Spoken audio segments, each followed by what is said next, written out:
या किसी बाबे की शरण में है, या किसी भगवान की शरण में, या किसी देवी देवता, किसी वीर पीर, या किसी ऋषि मुनि, या किसी बाबे की शरण में है, तो ये जानना बहुत जरूरी है।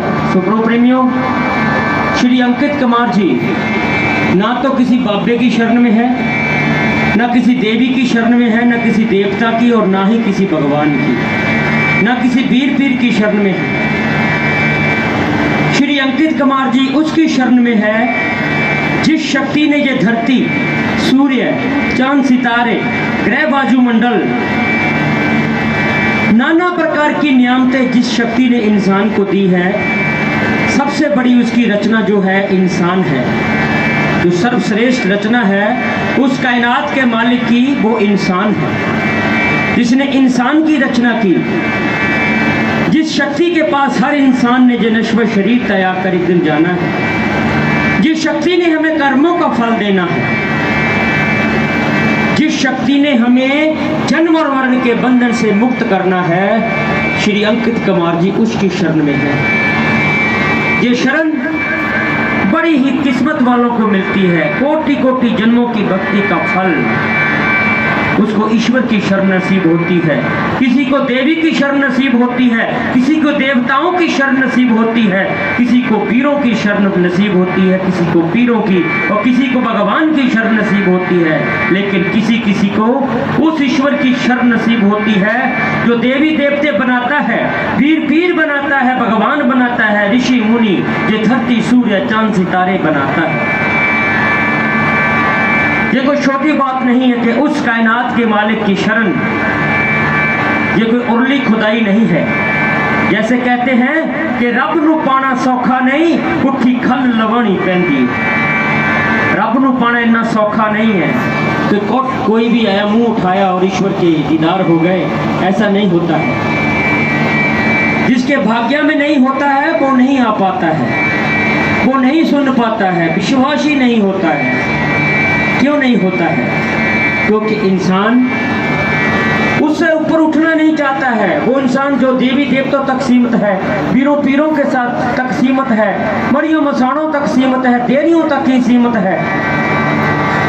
वो ईश्वर के बारे में क्या जाने कि ईश्वर होता क्या है। आज के इंसान को तो यही मालूम नहीं है कि ईश्वर कहते किसको। आज के इंसान को पता ही नहीं है कि ईश्वर कहते किसको है। क्यों नहीं है पता? वो इसलिए नहीं पता है क्योंकि आज के इंसान के दिमाग में देवी देवताओं ने घर कर कर रखा, पीरों पीरों ने घर कर कर रखा है। भगवानों के लिए जगह है सिर में, देवी देवताओं के लिए जगह है, सबके लिए जगह है इंसान के लिए, लेकिन उस ईश्वर के लिए जगह नहीं है। क्योंकि आज तक हम लोगों की इतनी उम्र हो गई है, आज तक हमने देवियों के जागरण सुने, वीरों पीरों के कवालियां सुनी, भगवानों के गुणगान सुने। क्या कभी किसी ने ईश्वर का गुणगान सुना? आप लोगों को देवियों के बारे में बताया, देवताओं के बारे में बताया, वीरों पीरों के बारे में बताया, भगवानों के बारे में बताया। क्या कभी किसी ने ईश्वर के बारे में बताया? जिसने ये धरती, सूर्य, चांद, सितारे, ग्रह, वायुमंडल, नाना प्रकार की नियामतें इंसान को दी है। क्या कभी किसी ने ईश्वर के बारे में बताया कि वास्तव में ईश्वर कहते किसको हैं, ईश्वर के गुण क्या हैं, उसकी शक्तियां क्या हैं, मरकर हमने किसके पास जाना है, ये धरती, सूरज, चांद, सितारे किसने बनाए हैं? क्या किसी देवी देवता ने बनाए हैं? किसी वीर पीर ने बनाए हैं? किसी भगवान ने बनाए हैं? भगवान तो बाद में आए, धरती तो पहले बनकर तैयार थी। जब इस सृष्टि में कुछ भी नहीं था, ना ये धरती थी, ना सूर्य था, ना चांद सितारे थे, जब कुछ भी नहीं था, वो कायनात का मालिक जिसको ईश्वर, अल्लाह, गॉड वाहिगुरु, राधा स्वामी, निरंकार आदि नामों से पुकारा गया है, वो तब भी था, वो आज भी है, और उसने तब भी रहना है जब कुछ भी नहीं रहेगा। इसलिए उसको अनादि और अनंत कहा गया है। अनादि और अनंत का मतलब है न जिसके आदि का पता हो, न जिसके अंत का पता हो, उससे कहा गया है अनादि और अनंत। जो बिन कानों से सुनता है, बिन आंखों से हर पल इंसान के ऊपर नजर रखे हुए हैं कि किस वक्त इसने अच्छा कर्म किया, किस वक्त इसने बुरा कर्म किया। इसलिए वो कर्म फलदाता कहलाता है। मन ही मन किसी के प्रति बुरा सोचते हैं, मन ही मन अंदर बिना जुबान हिलाए, बिना देखे सुने किसी के प्रति बुरा सोचते हैं, तो उसका फल किसने देना है? फल देने वाला कौन है? जो बिन कानों से सुनता है, बिन आंखों से अंदर भी देख रहा है। मन ही मन किसी के प्रति बुरा सोचते हैं, उसका फल वो ही दे सकता है जो हमारे मन के अंदर भी हमारी बातें सुनता है। तो वो सृष्टि का मालिक जो सर्वज्ञ है, सर्वज्ञ का मतलब सब कुछ जानने वाला, जो सर्वव्यापक है, वो सृष्टि के कण कण में है, वो शरीर के अंदर भी है और बाहर भी है। वो सृष्टि का मालिक है, वो सर्वव्यापक है, वो सर्वशक्तिमान है, त्रिकालदर्शी है, उसको तीनों कालों का ज्ञान है, वो अंतर्यामी है, उसको अंदर के बारे में भी ज्ञान है कि इंसान अंदर से कैसा है। तभी तो कहते हैं कि ईश्वर तन नहीं देखता है, वो इंसान का मन देखता है। मन कैसे देखेगा? वो जब अंदर होगा तभी तो मन को देख सकता है इंसान। कोई देख सकता है मन को? कोई इंसान, कोई देवी देवता, वीर पीर भगवान कोई मन को नहीं देख सकता है। कौन देख सकता है? कौन देख सकता है? वो देख सकता है जो सर्वव्यापक है। सर्वव्यापक इस कायनात में, पूरी कायनात में गिनती में एक है, उसी को ईश्वर कहते हैं, उसी को परम शक्ति कहते हैं। जुगों जुगांतरों के बाद आज वो सृष्टि का मालिक गर्भ धारण कर आया है। पहले वो परम शक्ति जिसको अदृश्य पावर कहा गया है, जिसको परम शक्ति कहा गया है, देवों के देव आदि देव शिव के रूप में धरती पर आई थी। उस वक्त परम शक्ति गर्भ धारण कर नहीं आई थी। देवों के देव आदि देव शिव क्या थे? उनका जन्म नहीं हुआ था, इसलिए उनके माता पिता का कहीं पता नहीं है, इसलिए उनका जन्मदिन नहीं मनाया जाता। भगवान शिव का कभी जन्मदिन मनाया किसी ने? किसी को पता है कि उसके भगवान शिव के माता पिता कौन थे? इसलिए नहीं पता, इसलिए उसका जन्मदिन नहीं मनाया जाता है क्योंकि वो स्वयंभू थे। स्वयंभू का मतलब है, स्वयं का मतलब अपने आप, भू का मतलब धरती। स्वयं उस परम शक्ति ने अपने आप को धरती के ऊपर प्रकट किया, इसलिए वो स्वयंभू कहलाते हैं। आज तक जितनी भी महान आत्माएं धरती पर आई है, किसी के आगे पूर्ण परमेश्वर नहीं लगा है। देवों के देव आदि देव शिव के आगे भी पूर्ण परमेश्वर नहीं लगा है। क्या लगा है? देवों के देव आदि देव शिव, भगवान शिव, यही कहते हैं। कभी किसी ने सुना पूर्ण परमेश्वर शिव? कहा कभी किसी ने उसको? भगवान राम को कभी कहा पूर्ण परमेश्वर राम जी? श्री कृष्ण जी को कहा पूर्ण परमेश्वर श्री कृष्ण जी? नहीं कहा। भगवान बुद्ध को कहा पूर्ण परमेश्वर महात्मा बुद्ध जी? क्यों नहीं कहा? क्यों नहीं किसी के आगे आज तक पूर्ण लगा? इसलिए नहीं लगा क्योंकि पूर्ण परमेश्वर किसके आगे लगता है? केवल और केवल उसके आगे लगता है जब वो निराकार शक्ति, जिसको आज तक किसी ने देखा नहीं है, उसको आज तक किसी ने देखा नहीं है, तभी तो कहा गया कि किसने देखी तेरी सूरत, कौन बनाए तेरी मूरत। आज तक तुझे किसी ने देखा नहीं है, इसीलिए उसको निराकार कहा गया है, अदृश्य कहा गया है। वो शक्ति जिसको आज तक किसी ने देखा नहीं, जिसके बारे में आज तक किसी ने जानने की कोशिश नहीं की, वो शक्ति आज लिखित रूप में ऐलान कर रही है कि आज मैं इंसान बनकर धरती पर आकर अपने निजमों और गुणों का, शक्तियों का प्रदर्शन कर रही हूँ। ये समय इंसान के जीवन में करोड़ों करोड़ों युगों के बाद आता है। इतिहास उठा के देख लो कि कभी वो सृष्टि का मालिक गर्भ धारण कर आया हो,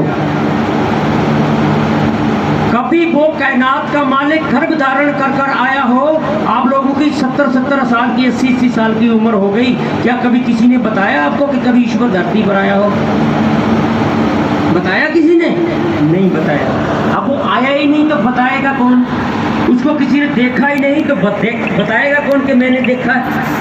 भाई जिसने ईश्वर को देखा होगा वो ही तो बता पाएगा।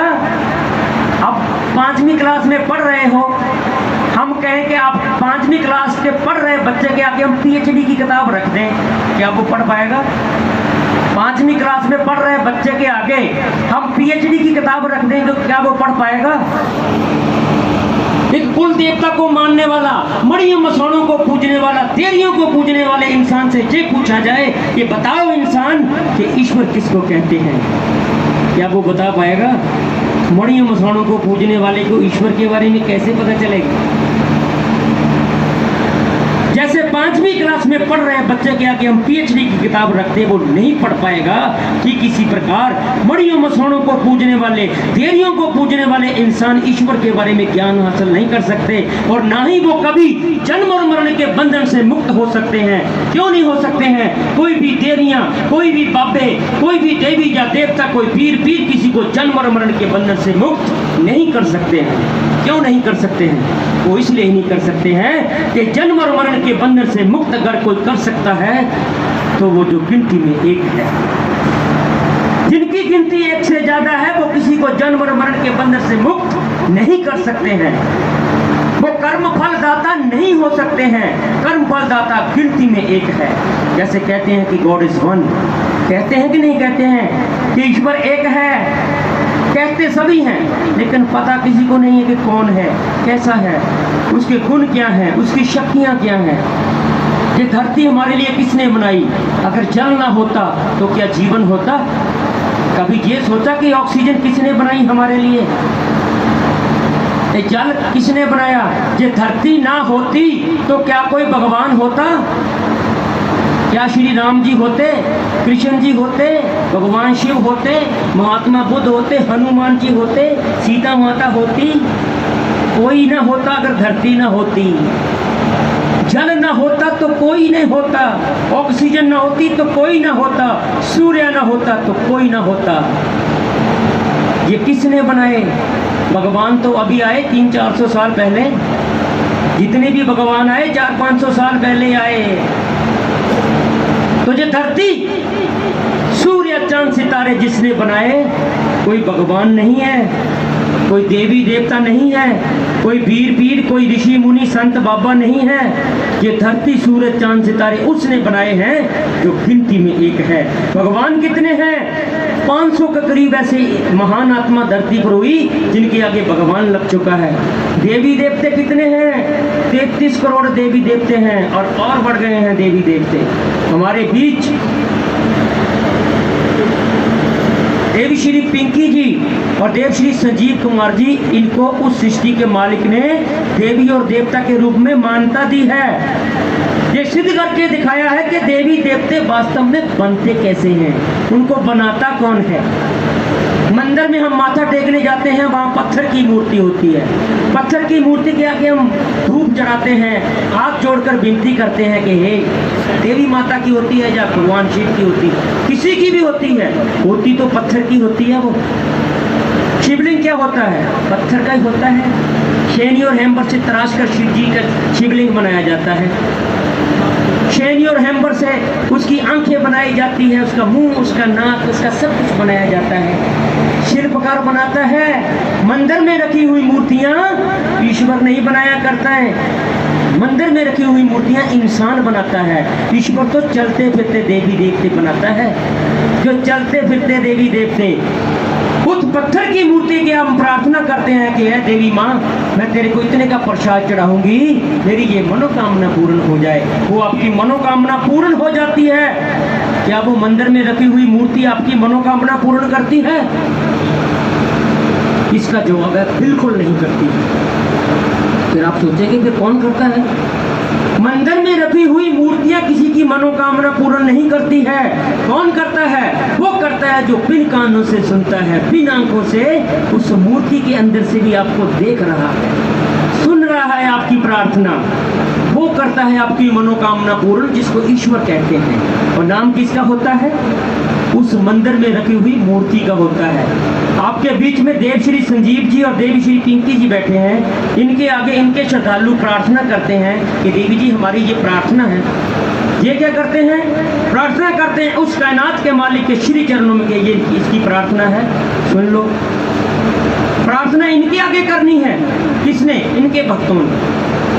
देवी देवता समझकर इनके आगे प्रार्थना करनी है कि हमारी ये मनोकामना पूर्ण हो जाए। वो आपकी मनोकामना पूर्ण होती है क्या? इन्होंने उनकी मनोकामना पूर्ण करनी है?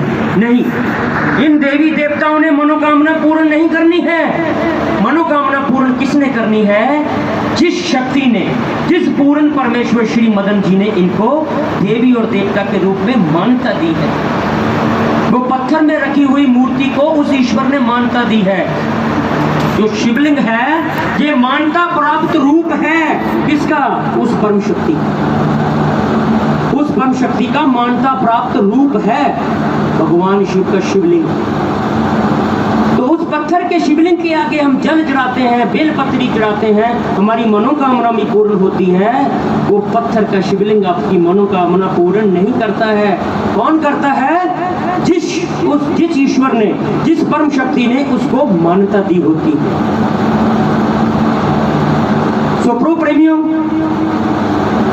वास्तव में कोई कुछ नहीं होता है। करने कराने वाला वो गिनती में जो एक है वो ईश्वर ही है। वो परम शक्ति ही सभी की मनोकामना पूर्ण करती है। वो परम शक्ति ही सभी को कर्मों का फल देती है। कर्मों का फल कौन दे सकता है? कर्मों का फल कौन दे सकता है? अभी हम कर्म कर रहे हैं। सपोज करो चोर चोरी कर रहा है, कोई चोर चोरी करता है, क्या करता है? वो इधर भी देखता है, इधर भी देखता है, चारों तरफ देखता है। देखता है कि नहीं देखता है? चारों तरफ देखता है कि मुझे कोई देख नहीं रहा है। यही सोचता है ना कि मुझे कोई देख नहीं रहा है, जहां पे संग लगा लेता हूँ, इस घर में चोरी करता हूँ जहां कोई है ही नहीं। लेकिन उसके कर्मों का फल किसने देना है? जो उसको चोरी करते हुए देख रहा है वही तो कर्म फल हो सकता है। अब चोर चोरी करता है, जो उसको देख रहा है चोरी करते हुए वही तो कर्म फल दाता हो सकता है।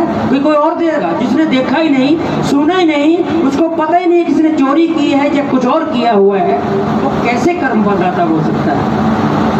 वो कर्म फल दाता नहीं हो सकता है। कर्मों का फल देने वाला गिनती में एक है। वो बिन कानों से सुनता है, बिन पैरों से चलता है, बिन कानों से सुनता है, बिन आंखों से उसको देखता है। अब बिन आंखों से उसको देख रहा है तभी तो उसका कर्मफल देगा उसको। जब वो उसकी कचहरी में पेश होगा मरने के बाद, वो चोर उस ईश्वर की कचहरी में पेश होगा तो उसके कर्मों का काला चिट्ठा उसके सामने रख दिया जाएगा।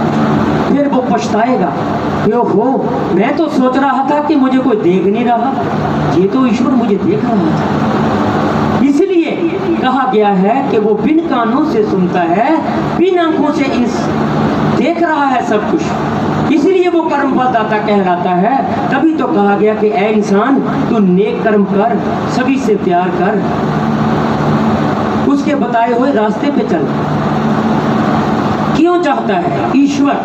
वो परम शक्ति ने इंसान के लिए नियम क्यों बनाया है कि दूसरों के साथ वैसा ही व्यवहार करो जैसा कि आप अपने लिए दूसरों से चाहते हैं। ईश्वर को क्या पड़ी है? ईश्वर को क्या पड़ी है इंसान के लिए नियम बनाने की? जो करना है करता रहे।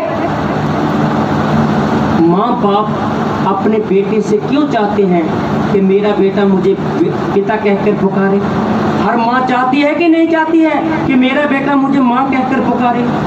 हर माँ चाहती है, हर पिता चाहता है कि मेरा बेटा मुझे पिता कहकर पुकारे। हर माँ चाहती है कि मेरा बेटा कोई गलत काम ना करे। क्यों चाहती है? माँ क्यों चाहती है? गलती करने पे उसको चांटा क्यों मारती है? बच्चे को गलती करने पे माँ क्यों डांटती है? इसलिए डांटती है कि मेरे बेटे के जीवन में कोई कष्ट परेशानी ना आए। गलत काम करेगा पुलिस पकड़ कर ले जाएगी, इसको मारेगी। तभी तो कहते हैं कि बेटा ये काम नहीं करना है, तूने नशे नहीं करने हैं, तूने शराब नहीं पीनी है, तूने ये नहीं करना है, तूने वो नहीं करना है। क्यों चाहती है माँ? ताकि उसके जीवन में कोई कष्ट परेशानी ना आए। ठीक इसी प्रकार वो कायनात का मालिक, वो सृष्टि का मालिक हमारी माँ भी है, हमारा पिता भी है। तभी तो कहा गया है एक पिता एक के हम बारे।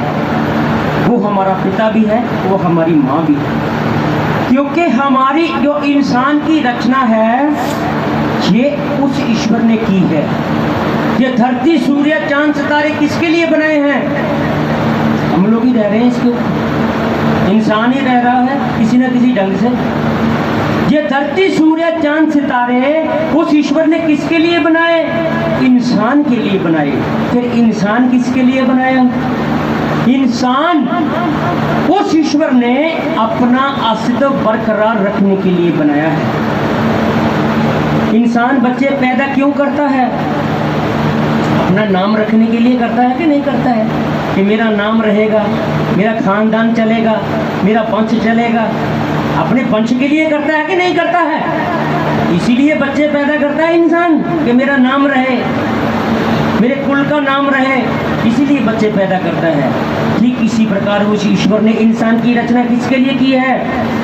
भूत प्रेतों की पूजा करने के लिए नहीं की है, मणियों मसाणों को पूजने के लिए, देवियों को पूजने के लिए नहीं की है। उस ईश्वर ने इंसान की रचना अपना अस्तित्व बरकरार रखने के लिए की है।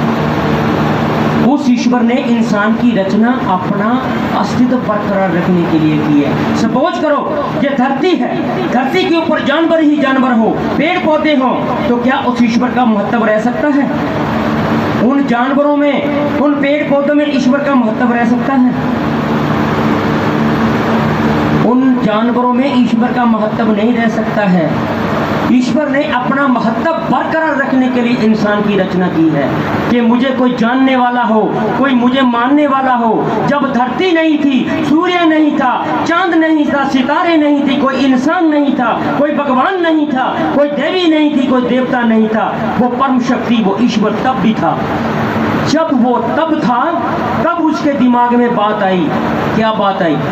जब कुछ भी नहीं था, उस टाइम की बात बताता हूँ आपको। जब कुछ भी नहीं था, उस ईश्वर ने सोचा कि मैं सर्वशक्तिमान हूँ, मैं बिन कानों से सुनता हूँ, बिन आंखों से देखता हूँ, मैं सर्वज्ञ हूँ, सर्वव्यापक, सर्वशक्तिमान, त्रिकालदर्शी, अंतर्यामी, पूर्ण और अजय हूँ। अब मुझे मानने वाला कोई नहीं है, मुझे कोई जानने वाला नहीं है, तो मेरा अकेले का क्या महत्व है? सपोज करो प्रधानमंत्री है या राष्ट्रपति है, अकेला हो, दुनिया ना हो, कोई मंत्री ना हो, कोई सरपंच ना हो, कोई खड़पंच ना हो, कुछ भी ना हो, तो क्या राष्ट्रपति का महत्व रह सकता है? उसकी कोई टीम ना हो, सपोज करो इंसान कोई हो ना, अकेला राष्ट्रपति हो, देश चल सकता है? उस राष्ट्रपति का महत्व तब है जब हम हैं। हम भी कह रहे हैं कि वो राष्ट्रपति है, जब कहने वाला कोई ना होगा। सपोज करो श्री मदन जी हैं, इनको कोई मानने वाला ही ना हो, तो क्या करेगा वो? कि मुझे कोई जानने वाला नहीं है, कोई मुझे मानने वाला नहीं है, उसका अकेले का क्या मतलब? वो धरती पर रहे चाहे आकाश में रहे। सच्चाई है कि नहीं सच्चाई? अब उसको कोई मानने वाला नहीं है, कुछ जानने वाला नहीं है, तो उसने सोचा कि क्यों ना मैं कोई ऐसी रचना कर डालूं जो मुझे जाने, मुझसे प्यार करे, और मेरा अस्तित्व भी बना रहेगा, मेरी होंद भी बनी रहेगी कि हाँ भी ईश्वर नाम की कोई चीज है। भाई इंसान होगा तभी तो पता चलेगा ईश्वर होता है। तो अपने अस्तित्व को बरकरार रखने के लिए उसने इंसान बनाने के बारे में सोचा। ध्यान से सुनना बात, ये इंसान की रचना कैसे हुई। उसने इंसान बनाने के बारे में सोचा, अभी सोचा है, बनाया नहीं है। फिर उसने ये सोचा कि मैं इंसान तो बना दूं, मैं इंसान की रचना कर दूं, सब कुछ कर दूं, करने में समर्थ है, कर सकते हैं। फिर वो खाएगा क्या, रहेगा कहाँ, देखेगा कैसे? चारों तरफ तो अंधकार ही अंधकार है। फिर सबसे पहले उस सृष्टि के मालिक ने इंसान की रचना करने से पहले की बातें हैं ये। मैं कोई ईश्वर नहीं हूँ, मैं ईश्वर की शरण में हूँ। ये बातें मुझे स्वयं उस सृष्टि के मालिक ने बताई है। बताओ कोई देवी देवता ये बातें बता सकता है? कोई पीर कोई भगवान ये बातें बता सकता है जो सृष्टि के पहले की बातें हैं? यहीं से अंदाजा लगाओ कि ये कार्य प्रणाली है किसकी। यहाँ से आइडिया लगाओ, दिमाग में जरा लोड डालो कि मैं किस समय की बातें कर रहा हूँ। मैं कोई ईश्वर थोड़ी हूँ, मैं ना भगवान हूँ, ना मैं कोई देवी हूँ, ना मैं देवता हूँ। मैं किस लिए आपको बता रहा हूँ, कहाँ से बता रहा हूँ? मैं उस ईश्वर की शरण में हूँ जिसने ये धरती, सूरज, चांद, सितारे बनाए हैं, इंसान बनाया है। मैं उसकी शरण में हूँ। श्री अंकित कुमार जी उस शक्ति की शरण में है। जब ये धरती नहीं थी, सूर्य नहीं था, चांद सितारे नहीं थी, वो तब भी थी। जब उसने इंसान के बारे बनाने के बारे में सोचा, फिर उसने ये सोचा कि मेरा बनाया हुआ इंसान खाएगा क्या, रहेगा कहाँ, पिएगा क्या। उसके रहने खाने की हर चीज उस परम शक्ति ने पहले बनाई। अब धरती ना होती तो क्या इंसान होता? नहीं होता ना। सूर्य ना होता, चांद सितारे ना होते तो इंसान कैसे देख पाता? उसके देखने, रोशनी के लिए देख लो कितना बड़ा बल्ब है। सरकार हमें 2 महीने के बाद बिल भेज देती है। सरकार हमें बिजली का बिल भेजती है। कभी उस ईश्वर ने आपको बिल भेजा जिसने इतना बड़ा बल्ब लगाया हुआ है आप लोगों के लिए?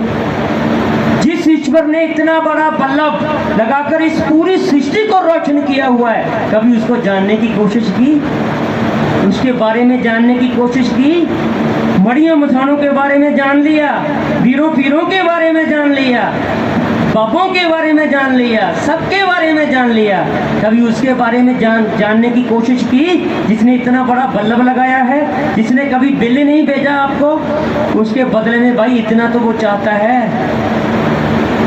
माँ बाप बच्चे को पाल पोस कर इतना बड़ा करते हैं। जब बच्चा बड़ा हो जाता है तो उससे कोई उम्मीदें नहीं होती है माँ बाप को? बोलो, होती है कि नहीं होती है? हर माँ बाप को अपने बच्चे से उम्मीद होती है कि बड़ा होकर बड़ा मेरा बेटा मेरा ध्यान रखे। इतना तो सृष्टि के मालिक का हक बनता है कि नहीं बनता है? बनता है कि नहीं बनता है? कि कम से कम जिसके लिए मैंने इतना कुछ किया है, कि धरती, सूरज, चांद, सितारे बनाए हैं, मैंने इतनी बड़ी बड़ी नियामतें उसको दी है, तो कम से कम उसको याद करने की कोशिश तो करो, उसको जानने की कोशिश तो करो कि हमारे लिए ये बल्ब किसने लगाया है, हमारे लिए पानी, ये धरती के अंदर से पानी निकल रहा है, धरती के ऊपर हम बैठे हुए हैं फिर भी पानी निकल रहा है।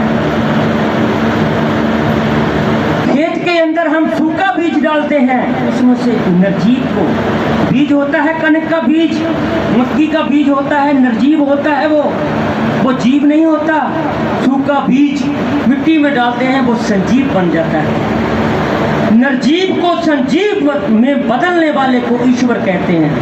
चलता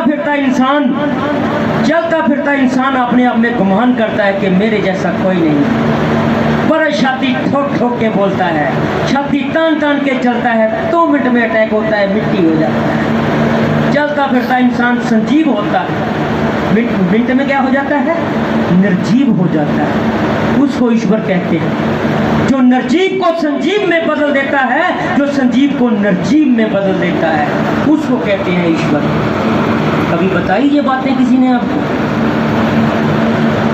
देवियों के बारे में बताया, फलाने देवता ने ये कहा, फलाने गुरु ने ये कहा, उसने वो कहा, इसने वो कहा। कभी किसी ने आपको ये कहा कि ईश्वर ने आपके लिए क्या कहा? कितना कुछ किया है उस ईश्वर ने, हमने क्या किया उसके लिए? हमने ईश्वर के लिए क्या किया जिसने हमारे लिए सब कुछ किया? माँ बाप कितना कष्ट सहन करते हैं बच्चों को पालने के लिए। बड़ा होकर वो बच्चा अपने माता पिता का अस्तित्व मानने से इनकार कर दे, अपने माता पिता को छोड़कर किसी दूसरे के साथ चल दे, उस माता पिता को दुख होता है कि नहीं होता है?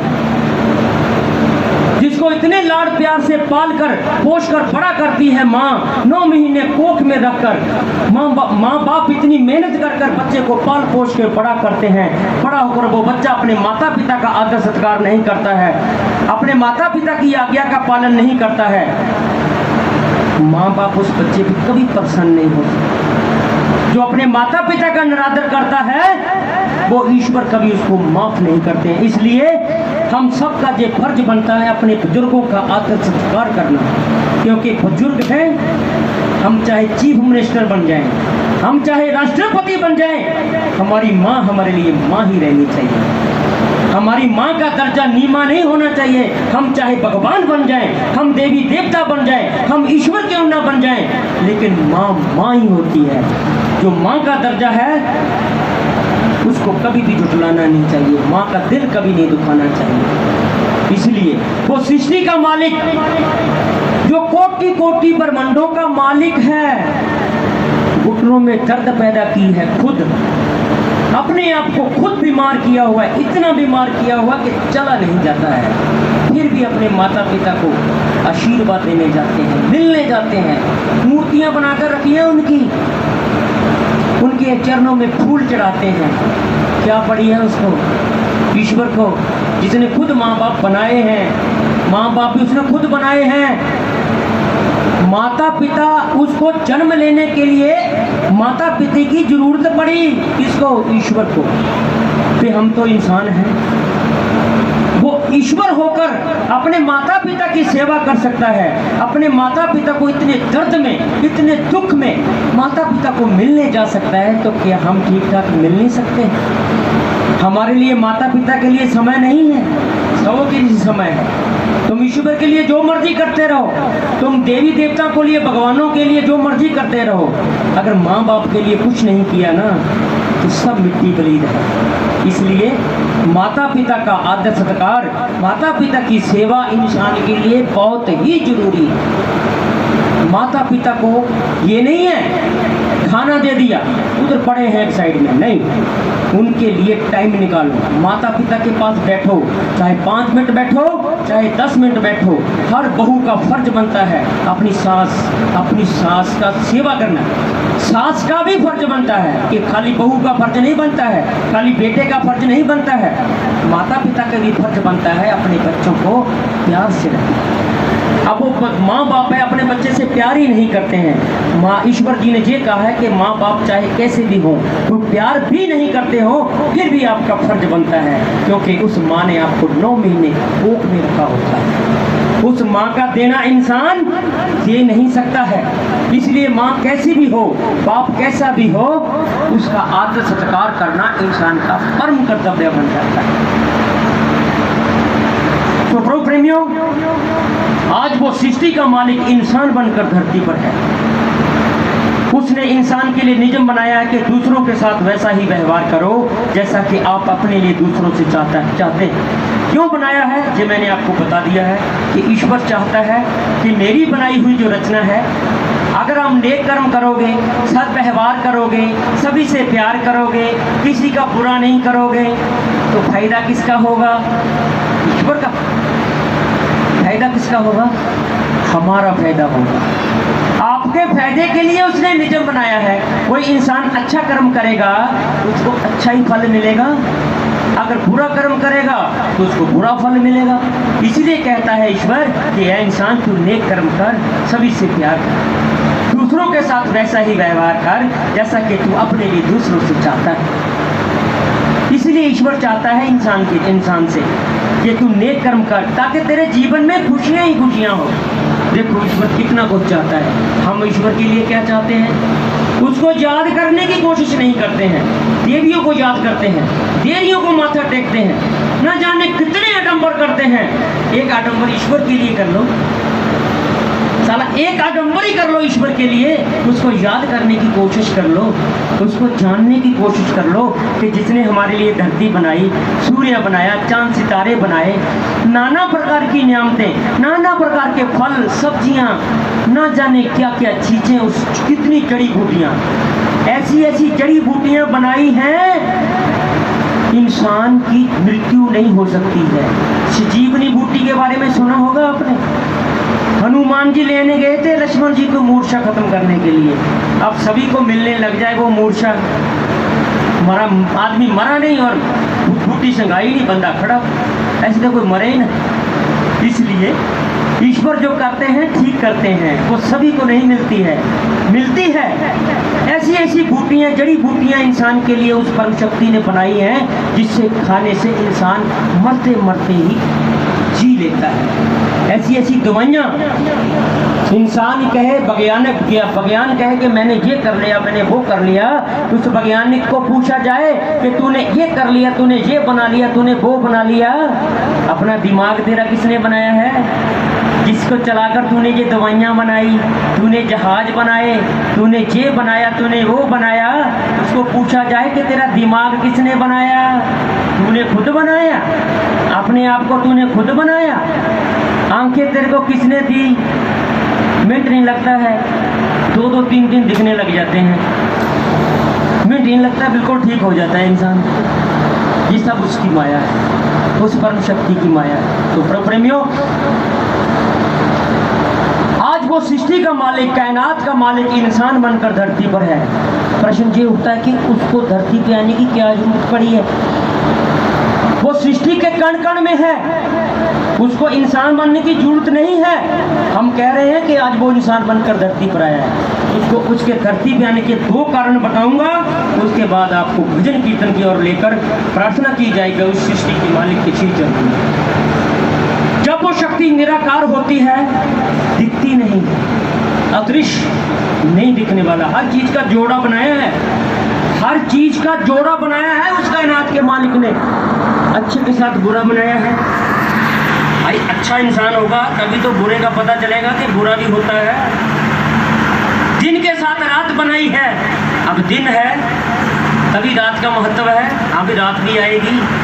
अच्छे के साथ बुरा, दिन के साथ रात, धरती के साथ आकाश, ठीक इसी प्रकार खुशी के साथ गमी, जीवन के साथ मृत्यु, निराकार और साकार का जोड़ा है। निराकार का मतलब नहीं दिखने वाला, साकार का मतलब दिखने वाला, तो क्या जोड़ा?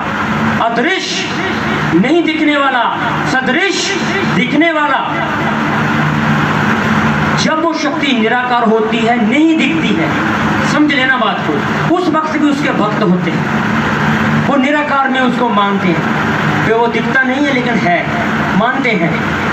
अब भक्ति करते हैं उस सृष्टि के मालिक की, इतनी भक्ति करते हैं, इतनी भक्ति करते हैं, इतनी भक्ति करते हैं कि वो सृष्टि का मालिक प्रसन्न हो जाता है कि भाई मैं निराकार में रहते हुए इसने मेरी इतनी भक्ति की, आज मुझे इसने गद गद कर दिया।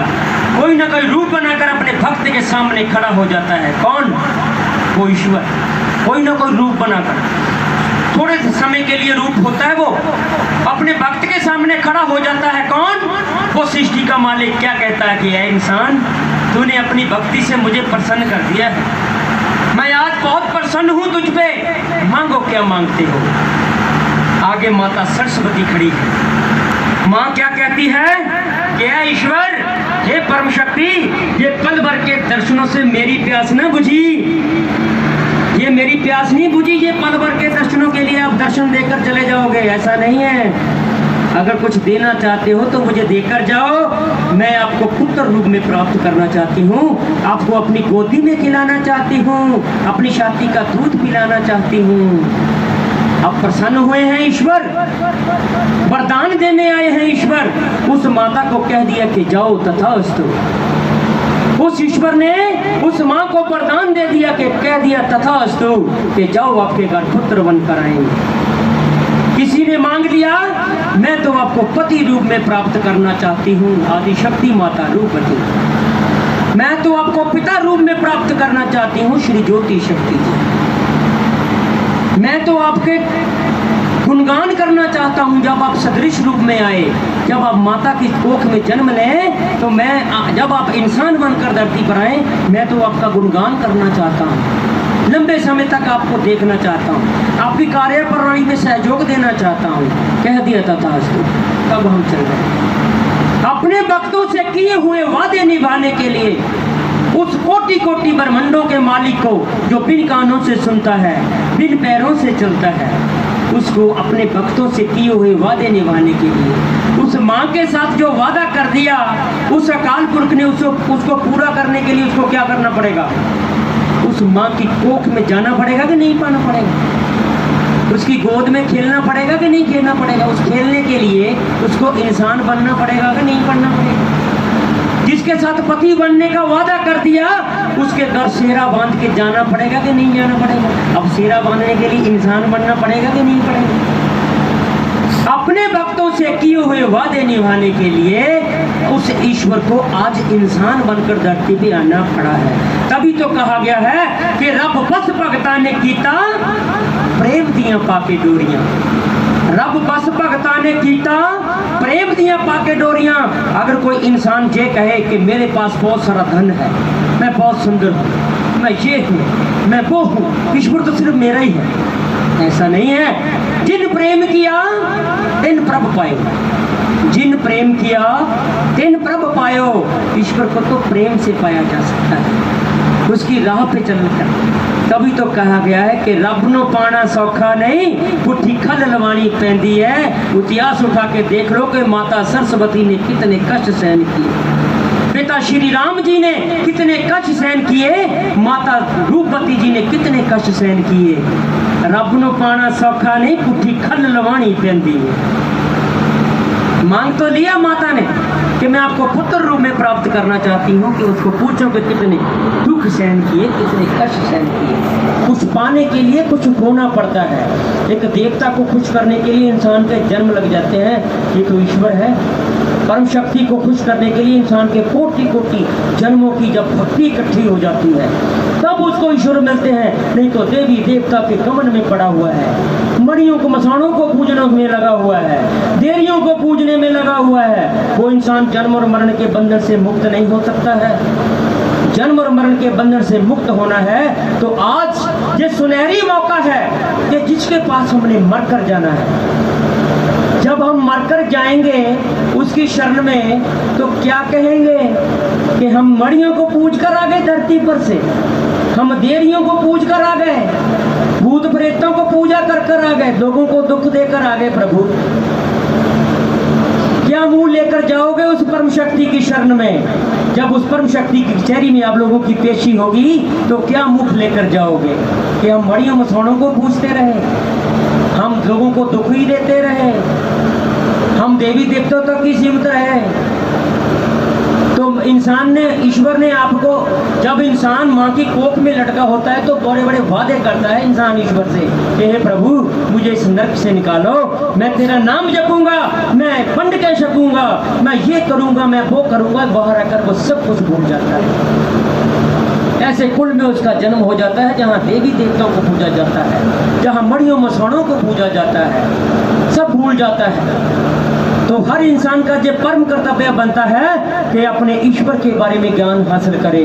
जब उसकी कचहरी में जाए तो उससे नजरें मिला सकें कि ईश्वर जब आपको देखेगा कि तूने मेरा गुणगान करवाया, तूने मेरे को जानने की कोशिश की, तो भी ईश्वर प्रसन्न होता है। जो इंसान देवी देवताओं को मानकर, मणियों मसाणों को पूजकर, देवियों को पूजकर इस सृष्टि से विदा हो जाते हैं, परम शक्ति उनके प्रसन्न नहीं हुआ करती। क्यों नहीं हुआ करती? क्योंकि उसको भेजा तो उसने अपना अस्तित्व बरकरार रखने के लिए है। ईश्वर ने अपने लिए इंसान बनाया है। तुम मान रहे हो मणियों मसाणों को, तुम पूज रहे हो पितरों को। लोग पितरों की पूजा करते हैं, मरने के बाद बड़े बड़े श्राद्ध करते हैं, न जाने क्या क्या करते हैं, मंजे मणस, बिस्तरे मणस, बर्तन मणस। जीते जी कभी पानी को नहीं पूछते हैं। अरे जीते जी अपनी माता पिता की सेवा करो, जीते जी अपनी सास ससुर की सेवा करो, उसको कहते हैं पितर पूजा। माता पिता की असली सेवा वो है। मरने के बाद तुम बिस्तरे मनसो, मंजे मनसो, उसका कोई लाभ नहीं होता है। मरने के बाद तुम जो मर्जी करते रहो, पंडितों को जो मर्जी खिलाते रहो, कोई लाभ नहीं होने वाला। जब जीते जी तुमने उसको पानी तक को नहीं पूछा है, मरने के बाद तुम्हें क्या लाभ होगा? अरे जीते जी अपने बुजुर्गों की सेवा करो, जीते जी उनकी सेवा करो। इसलिए हर इंसान का जो परम कर्तव्य बनता है कि अपने रचयिता के बारे में ज्ञान हासिल करे, जिसके पास हमने मर कर जाना है। तो अब टाइम तो काफी हो गया है, पता ही नहीं चला। चलो, पूर्ण परमेश्वर श्री मदन जी की जय। तो गुरु प्रेमियों, हम सबका जो परम कर्तव्य बनता है, मेरे से रहा नहीं जा रहा है मेरे से रहा नहीं जा रहा है, इसलिए नहीं रहा जा रहा है कि आज का इंसान ईश्वर से बहुत दूर हो चुका है। इस चीज़ का मुझे बहुत दुख होता है जब पता चलता है कि ईश्वर ने हमारे लिए इतना कुछ किया है, तो हमारा भी फर्ज बनता है उस ईश्वर के बारे में ज्ञान हासिल करने का। हमारा परम कर्तव्य बन जाता है कि उस ईश्वर की शरण में जाएं जिसके पास हमने मर कर जाना है, जिसने हमारे लिए धरती बनाई है। इसके बारे में जरूर सोचा करें, रोज ईश्वर के बारे में सोचो। किसी देवी देवता के बारे में सोचने की जरूरत नहीं है, किसी मणियों मसाणों को पूजने की जरूरत नहीं है। ईश्वर के बारे में सोचो, उसके बारे में ये सोचो कि ऐ ईश्वर, मुझे तेरी शरण नसीब हो, मुझे तेरे दर्शन नसीब हो, मैं नेक कर्म करूं, सद्व्यवहार करूं, सभी से प्यार करूं, ताकि मुझे कम से कम तेरे दर्शन हो जाए। मरने के बाद मैं कम से कम तेरे से आंखें मिला के बात कर सकूं। इतना उससे मांगो कि मेरे से किसी का बुरा ना हो, जितना हो अच्छा हो। इससे क्या होगा? मेरे को होगा लाभ कुछ, तो ईश्वर को होगा, आप लोगों को होगा नहीं। तो आप लोगों के लिए मैं बोल रहा हूँ, जिसमें मैं भी आता हूँ। मैं कोई ईश्वर नहीं हूँ, मैं भी आपकी तरह इंसान हूँ, लेकिन मैं ईश्वर की मैंने क्लासें अटेंड की हैं, ईश्वर के बारे में ज्ञान हासिल किया है। तब अब जिसने भाई PhD की होगी वही तो PhD कर पाएगा।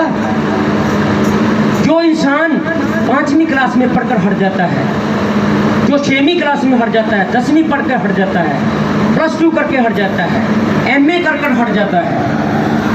एक इंसान है 5वीं क्लास में पढ़ता है, समझो वो देवी देवताओं तक सीमित है। एक इंसान 10वीं पास करता है, वो समझो कि उच्च कोटि के देवी देवताओं तक। जो BA MA करता है वो समझो भगवानों तक पहुंच गया। जिसने PhD कर ली वो समझो ईश्वर तक पहुंचा। तो हमें अध्यात्मवाद की PhD करनी है। सबसे बड़ी डिग्री PhD होती है। जो PhD कर लेता है ना, वो सबसे बड़ा मास्टर बन जाता है। तो अध्यात्मवाद की अगर आपने PhD कर ली, अध्यात्मवाद की PhD कैसे होगी? ईश्वर के बारे में जिसको ज्ञान हो जाता है उसने समझ लेना कि मैंने ईश्वर को पा लिया, मैंने अध्यात्मवाद की PhD कर ली। तो हमें अध्यात्मवाद की PhD करनी है। हमें 5वीं क्लास में नहीं रहना है, हमें 10वीं में नहीं रहना है, हमने देवियों तक नहीं सीमित रहना है, हमने पीरों तक सीमित नहीं रहना है, भगवानों तक सीमित नहीं रहना है। हमें ऊपर उठने की कोशिश करनी है। अब 5वीं क्लास में से हम 6वीं में नहीं जाएंगे, 10वीं में नहीं जाएंगे, तो कैसे पता चलेगा आगे की क्लासों का? इसलिए हम सबका जो परम कर्तव्य बनता है, अब सभी ने खड़े होना है अपने अपने स्थान पर। काफ़ी देर से आप लोगों को बिठा के रखे हैं, टांगों में दर्द होगी, थोड़ा खड़े हो जाओ सारे। तो सभी ने प्रार्थना करनी है उस परम शक्ति के श्री चरणों में जिसने पूरी कायनात को रचा है। वो किसी व्यक्ति विशेष के माध्यम से कैसे बात करते हैं, इसका आपको प्रैक्टिकल रूप में प्रमाण देंगे। पूर्ण परमेश्वर श्री मदन जी की जय। सभी ने सच्चे मन से उस सृष्टि के मालिक के बारे में सुनने के लिए प्रार्थना करनी है।